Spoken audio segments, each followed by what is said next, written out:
I'm going to show you today how I make my cinnamon bread. I've been doing this for about 40 years, and there's several things that you really need to have. First of all, you need a big pot or a bowl that will hold everything, and then you have to have the right pans. These are 7.5 by 4.5, I think. These are kind of small. You can tell I've been using this. I usually don't wash my pans every time I make bread. I'll just keep greasing it, and then when I'm all done, I'll wash these up. You can get these online. I got some of these on fatdaddyo.com. But this is the only way you can get 8 loaves of bread out of this one recipe. So I have all my pans here ready to go. I'll grease them up in a little bit. First of all, you need hot water. I put hot water in my pan to kind of get it warm. And so I'm going to empty that out.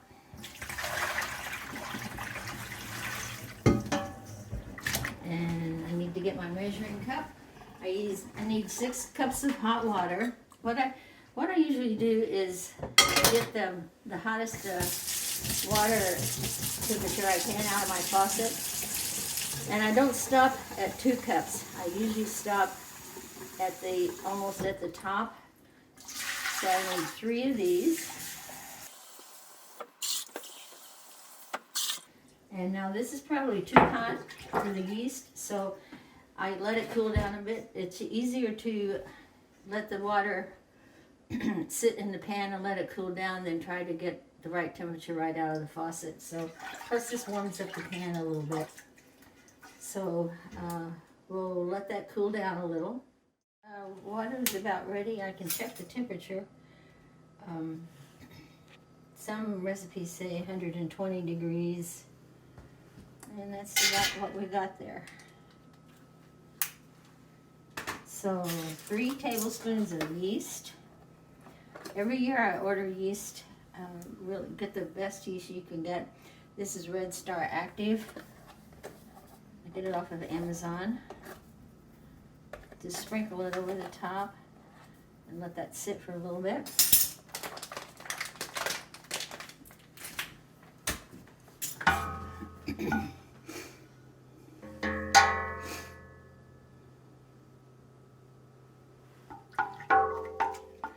And just give it a stir so it's all dissolved.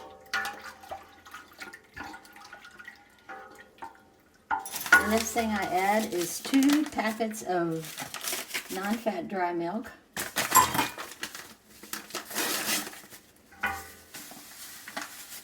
Just dump that right in.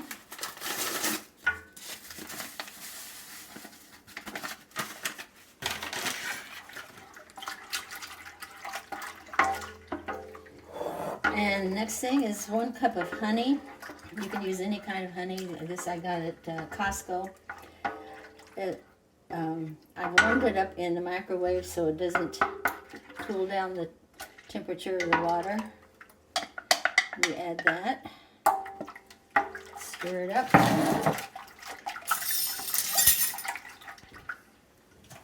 And now we start to add flour. I always use bread flour.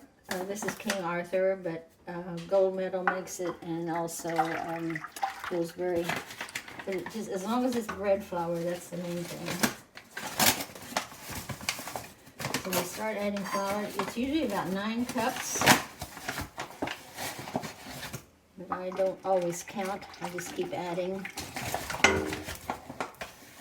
By the way, you'll need about 7 pounds of flour to make this recipe. So you need to buy 2 bags of the 5-pound.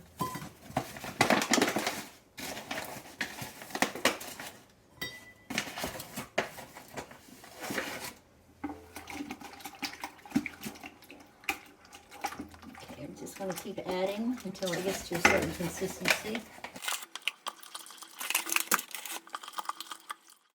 I've got it about where I want it. It's very thick mix. And this has to be beaten until the lumps are gone, and so this gets a little tiring, but it has to You have to do this part.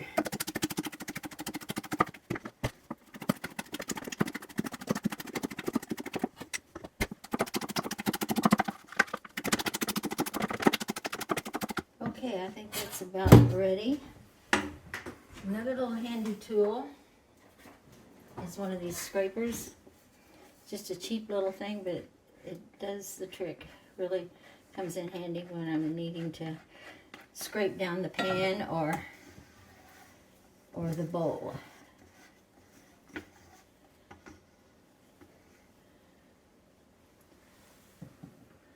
Okay, now this will go into my oven. I have a convection oven and it has a bread proofing setting. That's about 100 degrees. So you can either figure that out on your own oven. When I had my old oven, I would turn the oven on for a little bit and then turn it off, so it'd be about 100 degrees. So this goes into the oven.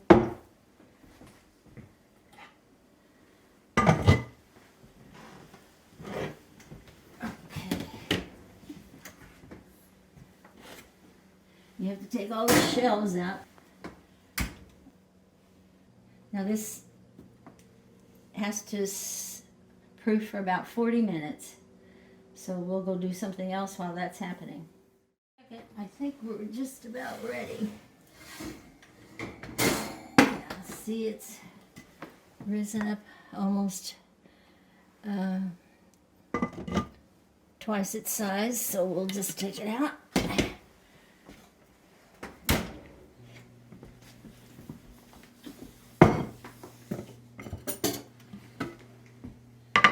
Okay, this is the time we add salt, 2.5 tablespoons. I know that seems like a lot of salt, but don't forget you're making 8 loaves of bread. 2.5. One time I forgot to add the salt. It was a disaster. I couldn't eat it. And then a cup of oil. I use corn oil.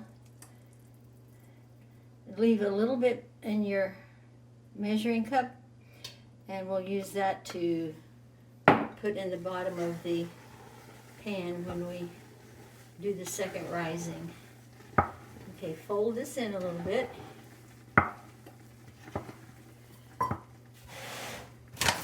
Then we start to add some flour again to make a real thick mixture, because this is what we need to knead the dough in my mixer. By the way, I have a KitchenAid Professional 6 mixer, which will take this in 3 batches.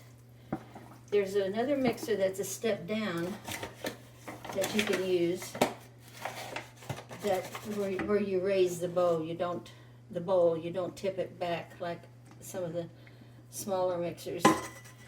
You can use that one, but then you have to be very careful that you divide your dough into thirds very carefully, or else you'll get one batch that's too big and it won't behave right in it. But with this Professional 6 mixer, it's pretty easy to eyeball it. Just keep adding flour till it's real thick.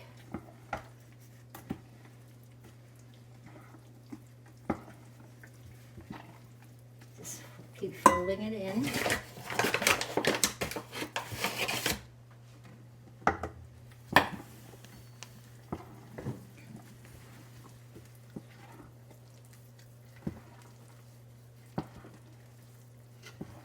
Okay, I think that's thick enough. Take your little scraping tool.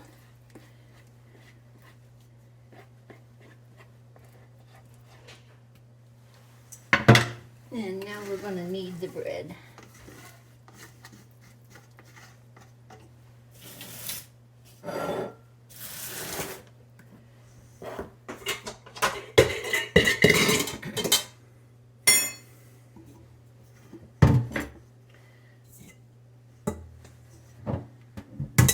I usually use my sink to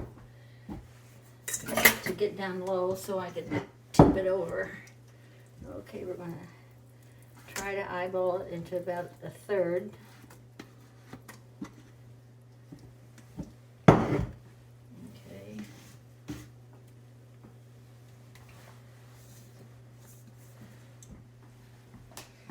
I'll show you how to do the kneading process, but we won't do all three sections. You can just get the gist of it. I turn it on number 2. And now we start to add more flour until it pulls away from the bowl nicely.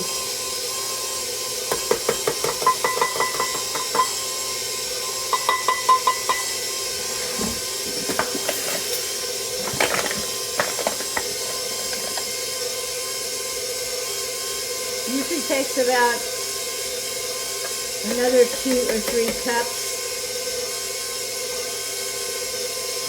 And I knead it for about 5 minutes. You just kind of judge it by how you feel the time has gone by.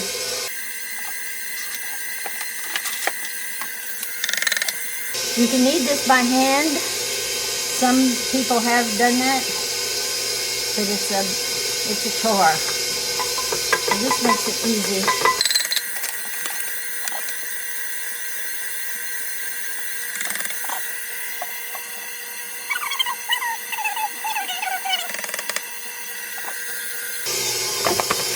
I'm going to put a little flour here on the counter because I want to dump it out here.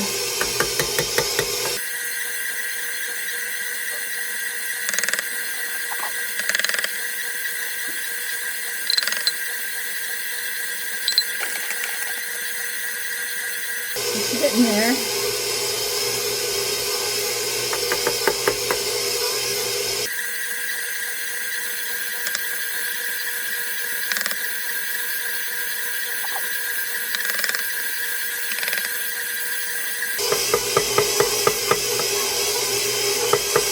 About done. When it's about done, put a little flour in it and stop it so that the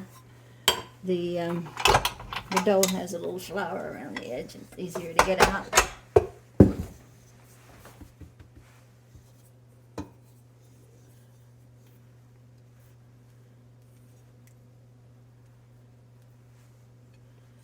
Once again, take your little tool, go around the edge, get all the pieces out.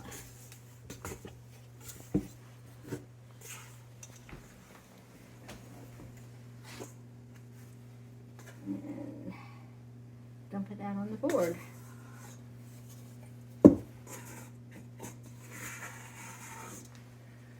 Okay, we'll do the other 2 sections, and then we'll come back and show you how to take care of the whole wad of dough.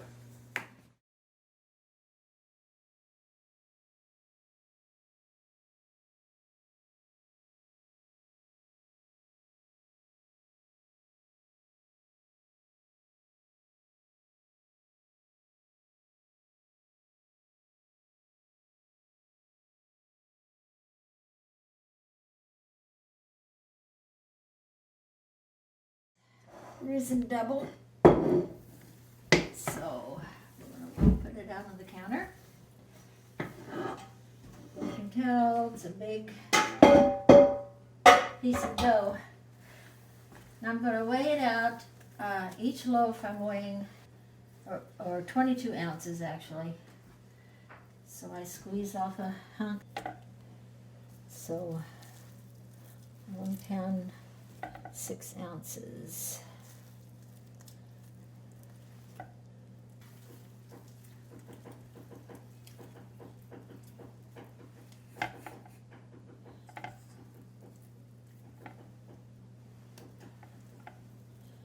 I'd rather it be just a little under than right at 1 pound 6. Okay, we'll stop now. A bird's pecking on our house, and I think Andy wants to go scare it away. Okay, we're about to finish. I'm gonna have one loaf pretty big, so you can take some of it off and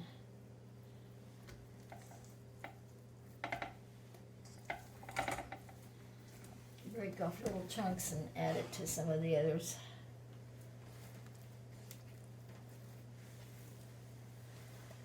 You can see 1, 2, 3, 4, 5, 6, 7, 8 loaves out of that one batch. Okay, now I'm going to show you how to roll it out. A couple of little tricks that I have.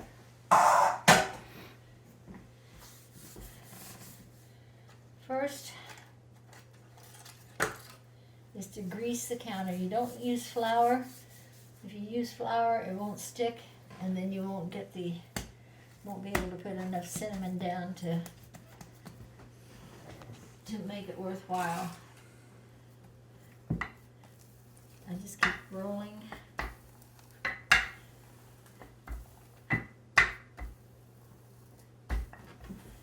Don't worry about these little bubbles at the end, because we'll take care of that when we roll it up. Cinnamon, I think it's about 2 tablespoons. Anyway, you want a solid line down the middle, like that.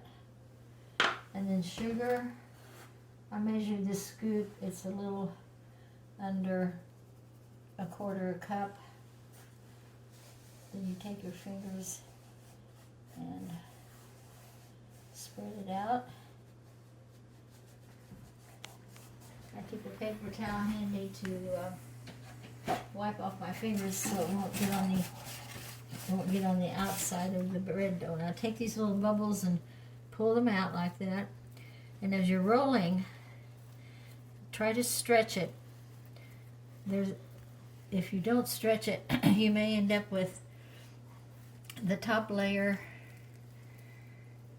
separating from the rest of the dough, so you got that space in there. You don't want that. Now pinch it up. Take the ends, take it over to your greased bread pans. Kind of tuck the ends under them. I put these in the warm oven, so they'll get kind of a head start on raising. Okay, I'll do another bread, and then always take the ones that you measured out first. Kind of move these back a little. This big rolling pin is really nice. If you don't have a big one like this, just your regular rolling pin will do. But this one, I've had this one for years.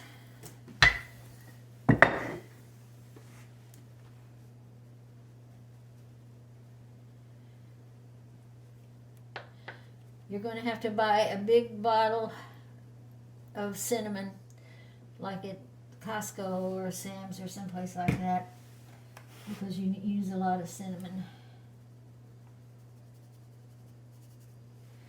And sometimes you get a lot of sugar, and that's okay because it kind of melts and makes it gooey on the inside. But for the most part, we'll cut one open when we finish.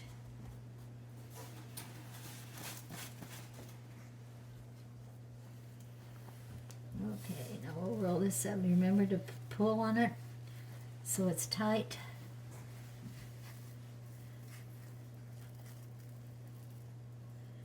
And pinch it down. Take the ends.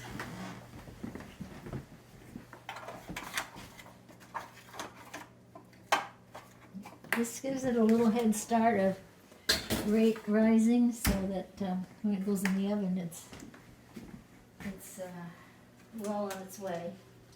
Okay, well, we'll stop now, and I'll keep on rolling these out, and then I'll show you when we put it in the oven to bake. Okay, as you can see, the bread's starting to rise very nicely. This is the first batch that I did. Even though I have a convection oven, I'm going to bake 4 at a time. I feel that I get better results from that. So I bake at 335 for about 35 minutes. And one way I test to see if it's done is I I take its temperature, and the temperature should be 190, and that will tell me that the bread is done, and I can take it out of the oven. So we'll bake, and then I'll show you the end result. Okay, the bread I think is done. I'm going to check the temperature.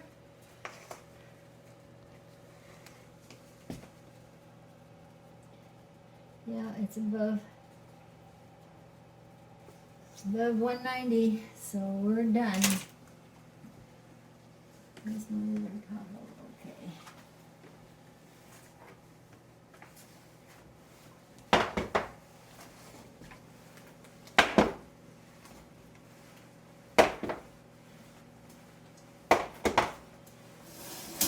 And that was 35 minutes at 335 on the convection oven. To take the bread out, just kind of rock it back and forth and put it on your rack to cool. Move these out of the way a little bit.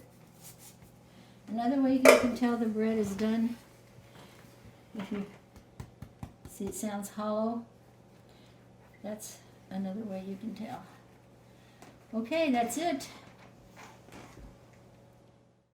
Okay, sometimes I cover the bread with a clean cloth as it's cooling, just to keep the top crust soft. So these are clean washcloths. I'll just cover them up. Just to recap a little, 8 loaves using this 7.5 and 4.5 size pan. Fresh yeast, and I have the entire procedure in my computer, so I'll print that out and make a file for it, and if you want to download that, you'll have all the instructions. So that's it. Hope you enjoy making bread.